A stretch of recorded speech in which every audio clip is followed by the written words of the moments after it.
Assalamualaikum warahmatullahi wabarakatuh. Melanjutkan mata kuliah perilaku organisasi pada pertemuan kelima. Pada pertemuan kelima ini akan membahas terkait motivasi kerja. Di sini video ini akan saya bahas secara singkat saja, selebihnya bisa teman-teman baca ya. Di teori motivasi kerja ini kita akan membahas definisinya, sumber motivasi, komponen, teori, hingga manfaat dari motivasi kerja itu apa. Nah, definisi kita merujuk pada dua definisi yang dikembangkan oleh para ahli. Yang pertama, Robin and Judge mendefinisikan motivasi sebagai proses yang menjelaskan intensitas arah dari ketekunan usaha untuk mencapai suatu tujuan. Kemudian Jones and George menyatakan bahwa motivasi merupakan kekuatan psikologis yang menentukan arah perilaku. Jadi pada dasarnya motivasi ini adalah sebuah hasrat atau keinginan yang tumbuh di dalam diri individu untuk melakukan sesuatu. Nah, untuk itu bagaimana motivasi ini terbentuk, yaitu didorong karena dua faktor.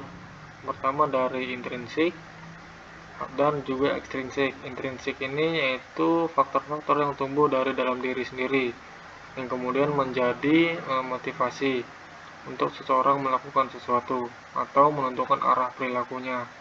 Nah, intrinsik ini misalnya tumbuhnya kesadaran dalam diri seseorang, misalnya untuk belajar lebih giat karena sebagai bentuk kepuasan atau kebutuhan dirinya. Sedangkan ekstrinsik ini faktor-faktor misalnya berupa dari seseorang yang mengharap imbalan atau materi. Nah, misalnya untuk meningkatkan motivasi seseorang maka perlu adanya imbalan yang sesuai dengan pekerjaannya, atau misalnya seseorang akan semakin termotivasi apabila memiliki imbalan yang lebih tinggi. Kemudian ada keselarasan motivasi karyawan dan tujuan organisasi. Di sini ada 3 level, di mana yang pertama ada input, yaitu masukan yang diberikan oleh anggota organisasi terhadap organisasinya. Kemudian ada performa dan outcome atau hasil yang akan diterima oleh anggota organisasi.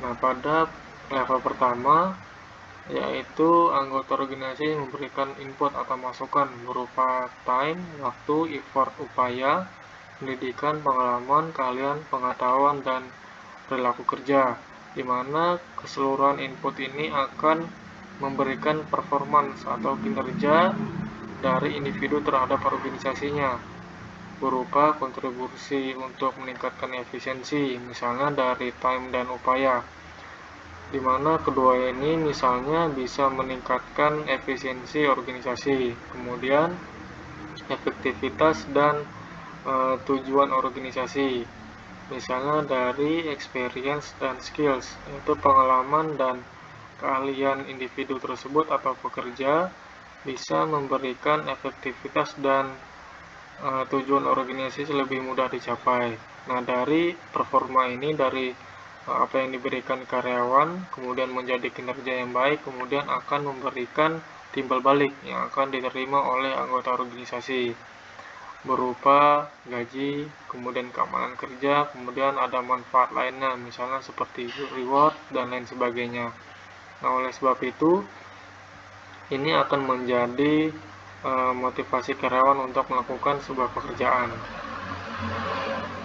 Selanjutnya ada komponen, ada arah, intensitas, dan ketekunan. Ini melanjutkan dari rumusan motivasi yang dikembangkan dari Robin dan Judge pada slide definisi tadi ya.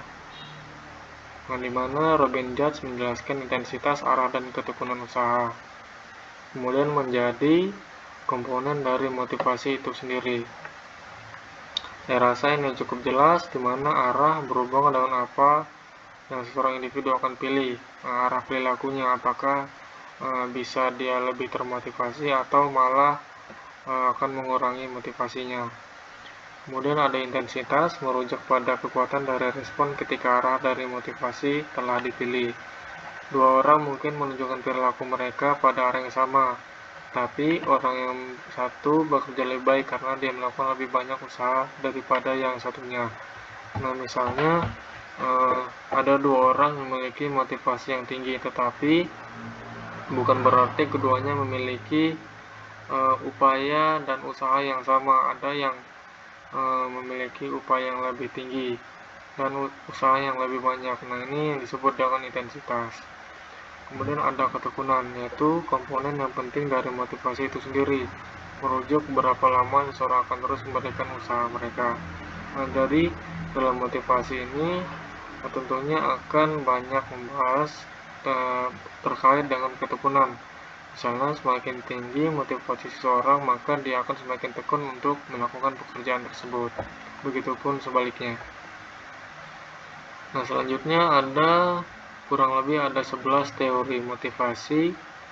Nah, silakan teman-teman baca secara mandiri ya.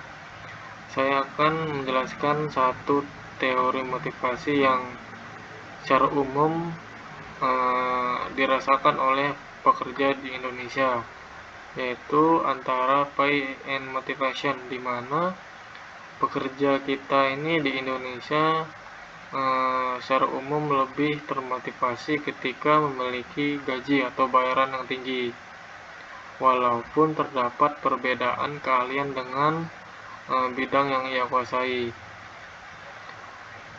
Misalnya lulusan hukum tetapi bekerja di administrasi, karena mereka tetap memilih pekerjaan tersebut karena memang memiliki gaji yang cukup tinggi walaupun berbeda dengan latar belakang pendidikannya. Seperti itu terkait pay and motivation. Kemudian ada manfaat motivasi kerja, dimana kenapa sih motivasi kerja itu penting untuk dirasakan oleh karyawan dan harus diupayakan oleh organisasi. Pertama, untuk meningkatkan retensi karyawan. Artinya karyawan ini betah dan loyal terhadap perusahaannya. Kemudian meringankan tugas. Kenapa? Karena ketika pekerja memiliki motivasi yang tinggi, maka ia akan semangat untuk bekerja.